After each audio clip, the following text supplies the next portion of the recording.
Hello, everyone. Welcome to this month's Vendor Spotlight webinar featuring Assetlink Global, sponsored by Protective Insurance. I'm Tom Kim with Roadz, provider of the platform powering the Protective Insurance marketplace.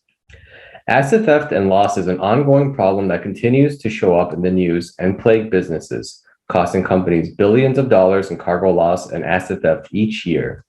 During today's webinar, you'll learn how Assetlink Global tackles this problem head-on, using advanced IoT tracking systems that combine satellite and cellular two-way communication, providing fleets the ultimate global connectivity. To kick it off, Harry Stork from Protective Insurance will share a few thoughts, followed with a presentation by David Goldstein from Assetlink Global. We'll wrap up this session with a quick guide on how to view the Assetlink Global Solution on the Protective Insurance marketplace. If you have any questions, please use the Q&A button at the bottom of your screen, and we'll address all questions at the end of the session. Now, over to Harry. Thanks, Tom, for the opening remarks, and I'd like to thank everyone for joining our continuing webinar series.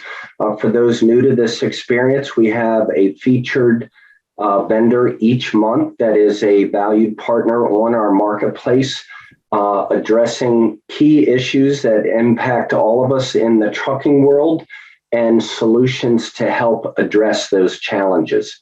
So today, we're happy to have our focus on asset tracking and the cost associated with theft, with efficient operations.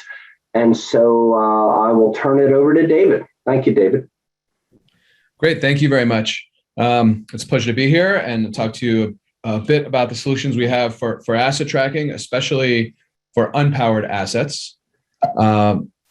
So I'm the president of Assetlink Global. We've been in the IoT and monitoring machine-to-machine space, GPS tracking, you name it, since the late 90s through various different projects and enablements on the infrastructure side. And Assetlink itself has been around since 2009, serving the transportation industry, military, oil and gas, maritime. So we have quite a bit of experience in these areas. And one area where we really are focused is on tracking and securing cargo and physical transportation assets, especially ones that don't have any power source and may not have any people with them for extended periods. That's really where a lot of the liability sits. That's what a lot of insurance is really there to cover. It's the value of the cargo. It's issues with transportation, with delivery. Those issues are not ones that a driver can always address. They're not ones where there's always a cigarette lighter to plug into. So a lot of the work we do is in securing the things that matter most, not just really driver training, driver tracking, ELD types of requirements, which is important, but in a way is easier because there's a human being around to deal with it. So this is a bit of a harder problem, and it's proven that way over time in terms of the amount of theft that exists, the amount of cargo loss, both in over-the-road trucking as well as rail. And so we have some of the solutions that can help to address that. So fundamentally, I keep talking about this difference because there is a difference between what's needed in order to serve cargo tracking, to serve trailers, containers, all kinds of assets, as opposed to just the drivers. The drivers are so critical. I mean, they're the heart of the operation, but ultimately they can't be everywhere. So it's really the difference between just seeing a location, seeing where a tractor is, seeing where a driver is, or even seeing just GPS dots, and rather actually understanding the condition of your shipments and how it's fitting into your day-to-day logistics. There's knowing where it is, but then there's knowing how it is. What's really happening with the asset? Are the doors open, closed? Is there cargo inside? Is it full or empty or partially full for a less than a truckload shipment? And where should it be routed? There's in addition to loss prevention, there's a huge amount of wastage.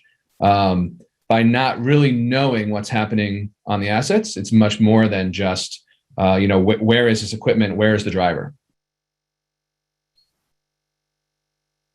So the goal of what we want to talk about here is how some of these solutions that are emerging in the market today can allow you to take active control over the operation, and not thinking of the operation as a number of waypoints and then a journey between them, but rather having active control over all the aspects of the operation, even when passive, unpowered equipment is out in the field making deliveries. We call that Assetlink Asset Knowledge, and that's what we're teamed with Progressive to provide you with today. So for a long time, GPS tracking has been around for a while, and the idea of just seeing and tracking asset locations for a long time has been enough, because having some visibility is infinitely better than having no visibility. And that's the baseline of what these systems that we're offering today provide. But then you have more than just seeing where the asset is, understanding what the information is coming back from the asset, knowledge on the condition, really this idea of having total visibility into your operation anywhere, anytime. And that's really at the core of what we're talking about. And we'll show at the end a good case study of a company that took this and really developed that insight into their whole operation from end to end, rather than just snapshots when they could tap into data coming. So this asset knowledge idea, assets really begin talking intelligently to you so you can plan around what's happening in the real world. So familiar territory, asset tracking. Everyone likely has some familiarity with this, if nothing else, just from Google Maps, but likely more than that. So we have very world-class tracking and location capabilities. There are a lot of different systems out there that can provide GPS dots on a map. 10 years with zero maintenance it starts to get to be a different issue in a different area. So one of the challenges that a lot of companies see in implementing these systems is the maintenance side of it. The installation is its own challenge. Obviously, these are moving assets, and so the installation has to be quick and simple and easy. And so there are systems, the systems that you want to look at are ones that are designed to be what many call slap and track, really, pull into a yard, 10 minutes, 15 minutes maximum, and then that asset can be installed by somebody who is not an engineer, not a highly skilled technician, but it can be installed by somebody who is at the facility, can slap it on, and then it can go back on its way out on the road again, because you don't want to be taking equipment offline for hours or even days, running cables, running wires, hooking into electrical buses. That all takes a lot of time, and that costs the business a lot of money and a lot of opportunity cost. And the coordination factor is a big issue, especially when we're talking about, maybe, tens, dozens, hundreds of assets, sometimes even thousands. Just the coordination of that installation could be challenging. So a very simple slap and track. And then maintenance is the other important piece. If there is a 2-year battery change requirement, which a lot of devices out there have, 3-year battery change requirement, that's something that needs to be taken into account. And that cost of, again, pulling the units off the road, changing the batteries, putting them back out on the road, that's its own big cost. The systems that we use are solar powered. So the concept there is a 10-minute install and then zero maintenance for 10 years. They don't get touched. There's no battery change required. The 100% powered by solar. No need to wire up any physical power to the device. So very simple and very long lasting, which in the end really reduces your total lifecycle cost, because the goal as an organization is to say, what's my cost, not just for hardware, not just for data service, but total lifecycle over the course of the economic life of my trailer or my container. Do I have to replace the device multiple times? Do I have to change batteries multiple times? What's the cost of taking it offline? Those are all factors to think through when looking at different systems. And so, looking at a system that has a quick install and then no maintenance tends to really bring that down, that total lifecycle cost down quite a bit. The other relevant thing here is dead spots. So we'll see actually in the case study at the end, they were operating in the southern US and also Mexico. A lot of dead spots on cellular in Mexico. So we have options that are either cellular based, which of course are lower cost from the hardware point of view, but also satellite based, which have no dead spots anywhere, truly ubiquitous 100% coverage through satellite. And then we have dual mode devices that have both cellular and satellite. And that's helpful. And it's important to think about how the data connection is going to work. If the vehicles are going up and down I-95 or across I-10, and that's pretty much their whole life, then cellular often will be perfect. It's really all you need. Reasonably good coverage on the open road, on the interstates.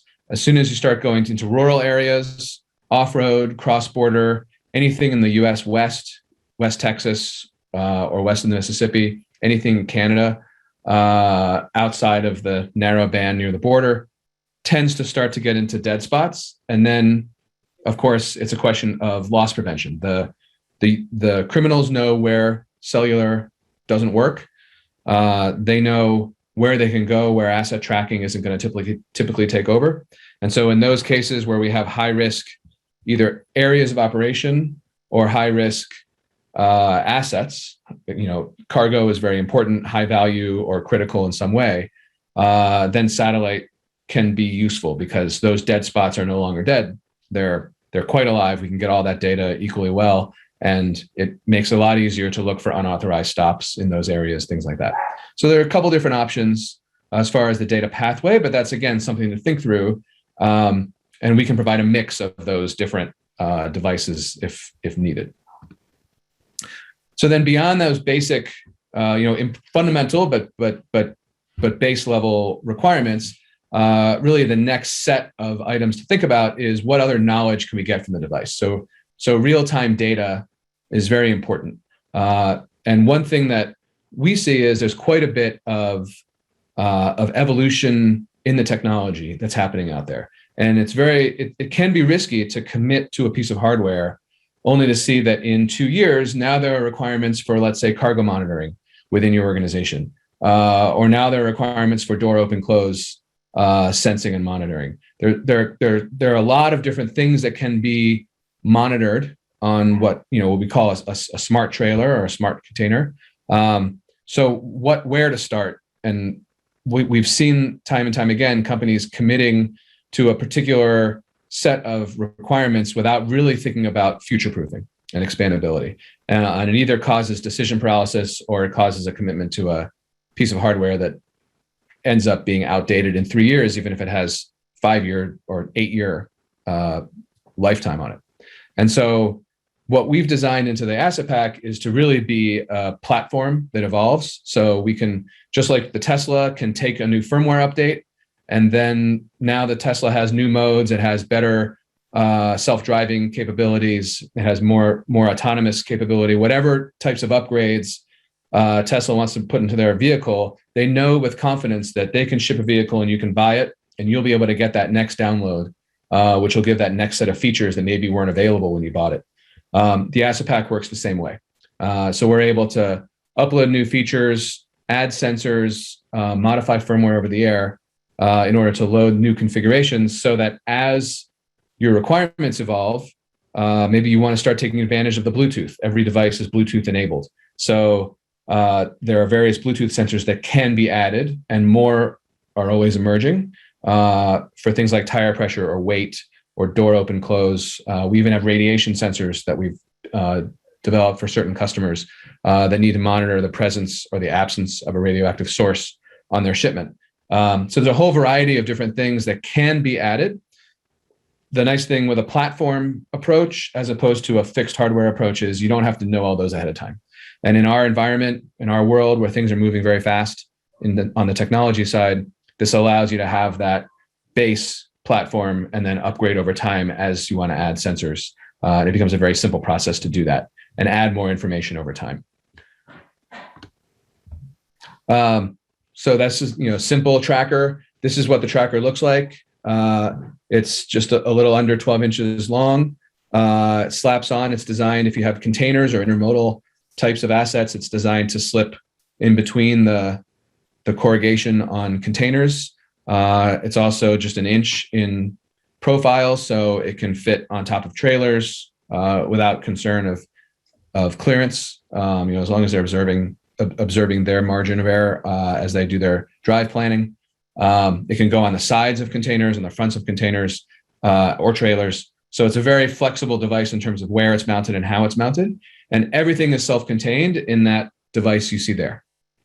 So the power source, the antennas, the modems, the intelligence, everything is self-contained right in that source. And there's no extra wiring or cables needed. It just slaps onto the asset and then goes.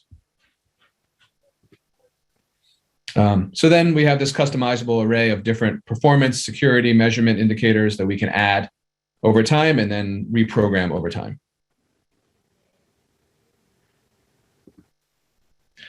So here's another way of looking at it, a little more schematic way for those that think that way. Basically have the asset pack. It has a data connection either with satellite or with cellular or with both. It'll attach to an asset. It automatically gives location every time. We can also give other elements. Cargo status is one. We're launching at the beginning of this coming year a cargo sensor monitors that'll actually give the percentage full of the container or trailer based on looking for pallets that are sitting there and the time of distance between the door and a pallet. So it can tell you if that trailer or container is full, 40%, 80%, empty, whatever it is. And that allows for a lot of planning and a lot of avoiding misdirected shipments. We also have temperature and humidity sensors for ISO containers and other types of ISO tanks and other types of tank deliveries. We have tank level monitoring systems that can monitor the level of fluids. We've worked with dairies and we've worked with different types of oil and petroleum organizations to be able to monitor tank levels and bring those back. And also in the early part of the year, we have a tractor link feature that's being added, a little puck that goes on the tractor, and then using Bluetooth, it'll transmit back exactly which tractor is pulling the trailer and send back that unique ID. So we have that tractor to trailer link confirmation. So we know exactly who's pulling which piece of unpowered equipment, which trailer or which tractor. And the data flows into our cloud and to a server and then into your hands. There's a data portal that displays everything. And we also have APIs for customers to pull data directly if they just want direct access to data for their own or your own systems. Another little view of some of the different sensors that you can grow into above the baseline of GPS and location monitoring. So then data visibility. How do you get the data? How do you see the data? How do you integrate it into your operation? So there's a software as a service data portal that essentially provides location, number of assets, where are those assets, asset tracks. You can see on the right it's showing it's attached to a particular container. We have that data that can be displayed.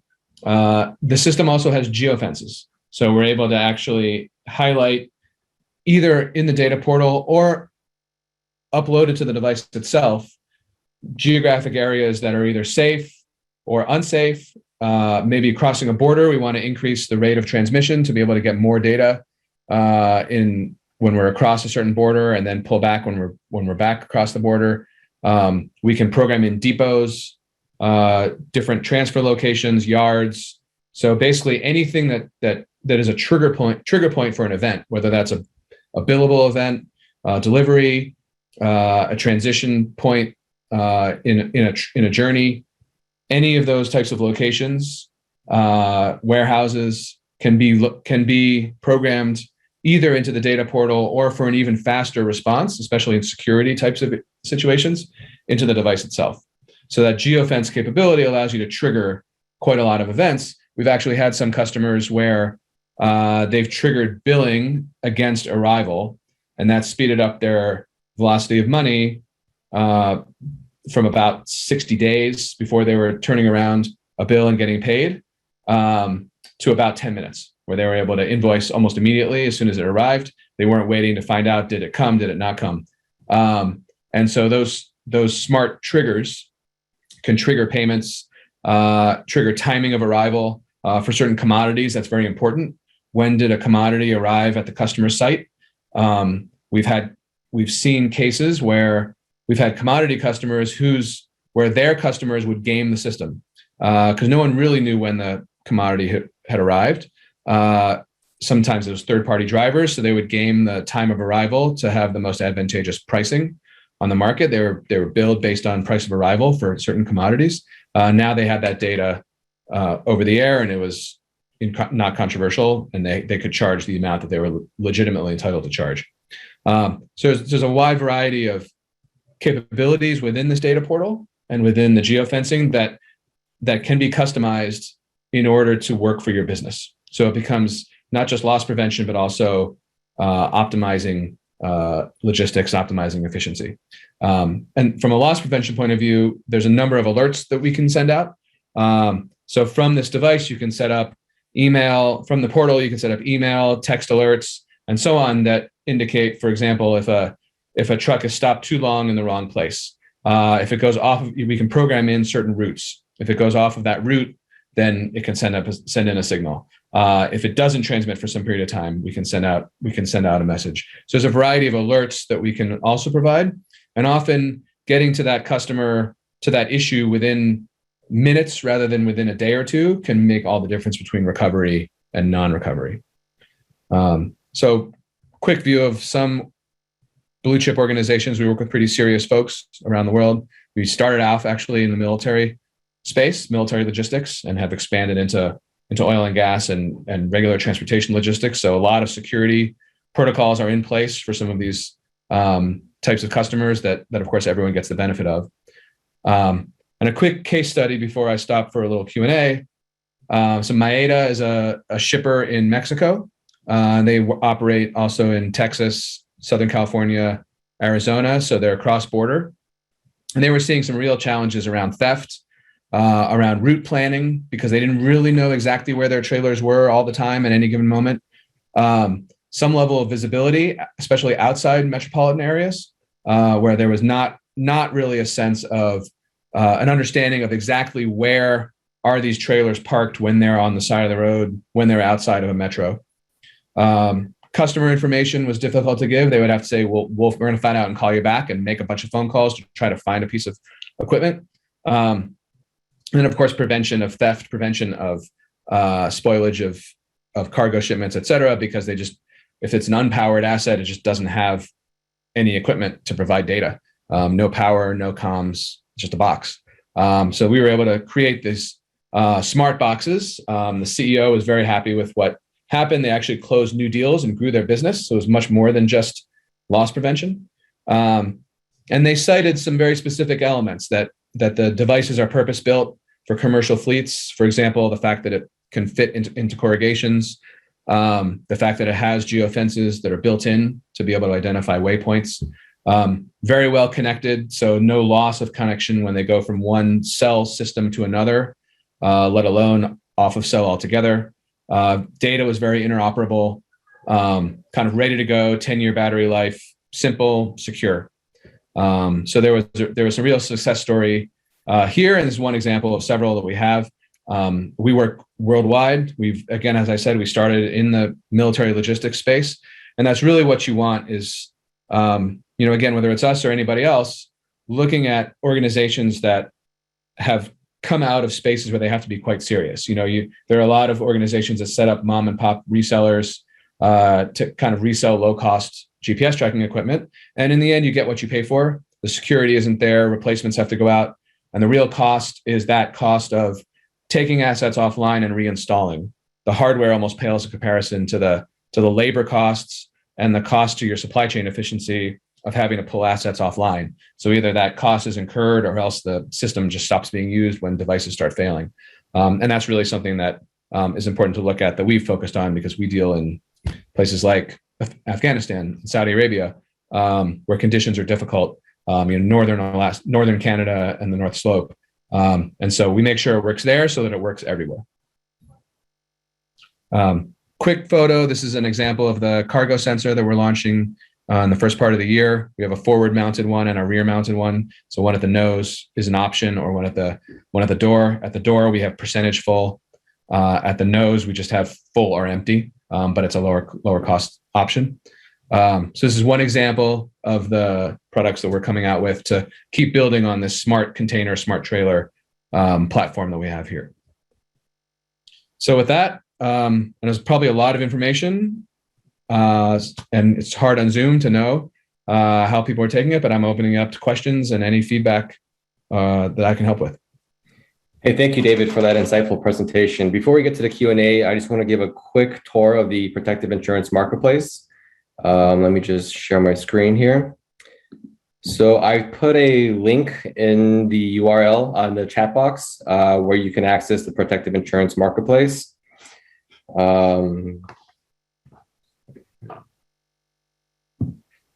So on the homepage of the marketplace, you'll see numerous categories here to the left and solutions to the right. And these are all related to safety and risk management. You can also view webinars that have been hosted in the past in the resources section here to the left. And this is also where we'll be posting a recording of today's webinar. Now let's take a look at the Assetlink Global Solution.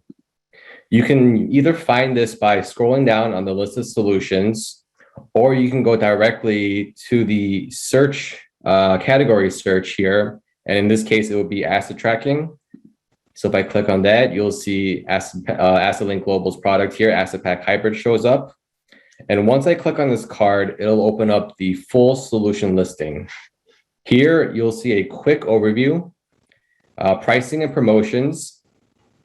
You'll see also there's, for protective clients, there's exclusive discounts. There's a who it's for section, a longer description, a media carousel that features highlights and videos, a features and benefits section, an about us section to learn more about Assetlink Global, and a resources section with additional brochures, case studies, and other informative collateral. To get more information on the Assetlink Global Solution and to speak to their team, you can click on the Request Info button. It's a quick wizard where you can submit your contact and fleet info, and someone from their team will reach out to discuss your business needs. If you're ready to take the next step, you can also purchase the Assetlink Global Solution directly from the Protective Insurance Marketplace by clicking on the Buy button, which will take you through a simple e-commerce experience to place your order. So there you have it, folks, a one-stop shop to find safety and risk management solutions that will solve your fleet needs. Now, at this point, we'll wrap up with the Q&A portion of this webinar.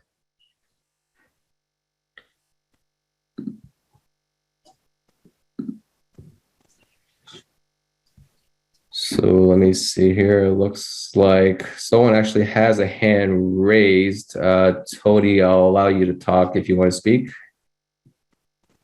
Yes, sir. Thank you. I got a question about your temperature sensor. What is the rate at which it checks the temperature? Is it like once a minute, once every 5 minutes, or what's the check time on that? Sure. So typically we will, that's a great question. Typically we'll set it to check every 5 minutes. These are all configurable parameters, but typically it'll be every 5 minutes. It'll be looking for temperature change. And then what we'll do in order to minimize, especially on satellite, those transmissions can rack up costs quite often, quite quickly. So we'll actually set it to look for a threshold exceedance. So we'll set the device that, based on the type of shipment, the normal expected range is between X and Y. It'll check every 5 minutes, but then if it's within the normal parameters, then it'll stick to its normal transmission schedule, which might be every 15 minutes, every hour.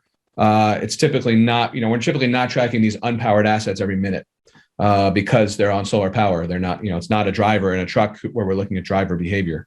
So typically we'll be checking every 15 minutes. We'll be sending a transmission every 15 minutes, every hour, but we'll check that temperature every 5 minutes. And if we see that temperature exceed its expected parameters, then it'll trigger an alert immediately and send that message immediately. So then you can, in that way you have your cake and you eat it too. We're not paying for huge exorbitant data fees, but we're keeping an eye on the cargo nonetheless. It's probably better for frozen product rather than produce, because produce, the way a lot of the receivers will try to rip off the shipper is they'll say, I'm not accepting that because it got too warm. But if you can show a printout at time of delivery, what the temperature was for the length of the trip, whether your sample rate is, like you said, once every 5 minutes or not, or whatever, you can fight that accusation that no, it never rose above this temperature, because that's a common thing. So if you go to a longer sample rate period and you got frozen product, it may not be such a big deal. But I know with produce, it's a hassle. I got a couple of customers that ship produce, and it's a fight every day with a couple of the folks they deal with. But thank you. Yeah, and to follow up on that, we can record those every 5-minute samples and send that as a digest. Whenever we send in a GPS location, so we can still, we can very much provide that 5-minute line on a graph to show exactly what that temperature was the whole time, and then similarly, have that ability to alert if there's a problem. Thank you. Thank you. Great. Another question that we had, let's see, can frequency of updates be changed if customer desires faster updates? What's the default? Yes, they can be changed. We have essentially 4 defaults, and we can move between them, but we can also set different parameters that might be more frequent when in motion, less frequent when stationary, or more frequent when in a certain area, a certain geofence, and less frequent in other areas. So it has some intelligence to do that. The typical defaults range from once a day. That's for very, low tracking. That's really just for locating a piece of equipment. Often those are on flatbeds, where really the desire is just, I want to know where this thing is at the end of the day, every day. So that's once a day. We have a once every 3-hour plan. We have a once every hour, and then we have a once every 15 minutes. Those are the main 4. That's kind of the range of different options. So typically we'll, depending on the visibility required, higher risk shipments, when we see shipping chips, shipping radioactive waste, shipping military equipment, anything that's kind of high value tends to be more towards the every hour or every 15 minutes side. And then lower value commodities can sometimes be slower. And the answer is yes, we absolutely can send a command over the air and change that frequency of transmission anytime we need to, increase it, lower it, add or remove motion triggers, add or remove geofence triggers. So we have a very common profile that we have in the energy sector for transportation is every 30 minutes when moving, and every 6 hours when stationary. So when it's sitting still, it's not wasting a lot of messages. It's just still in the same spot. As soon as it starts moving, we go to every 30 minutes or every 15 minutes.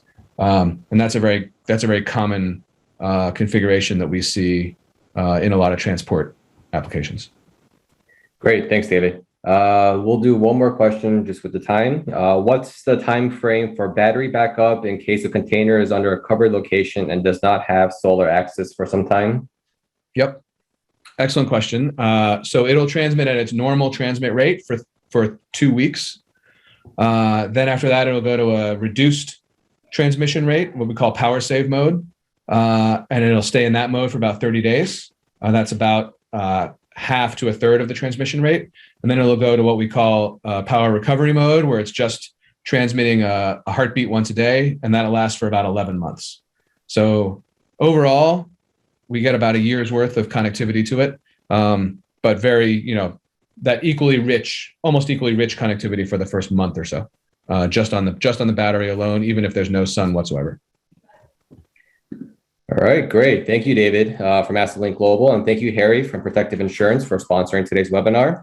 And thank you, everyone, for joining today. Please take a look at the Protective Insurance Marketplace and visit the Assetlink Global Solution. Thank you for your time.